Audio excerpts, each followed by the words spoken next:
नमस्कार मित्रांनो, RTचं result declare झालेलं आहे.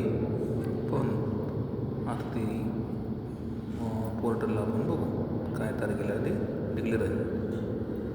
गुगल ओपन करूया. ओपन केल्यानंतर RT असं सर्च करूया.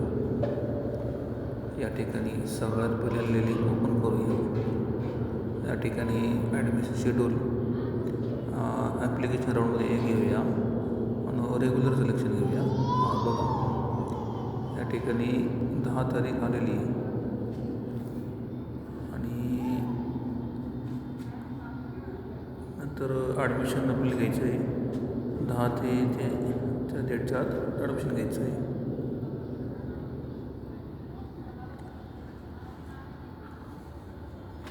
आपण ॲडमिट कार्ड काढल्यानंतर ह्या पेपरसोबत जोडायला लागतात.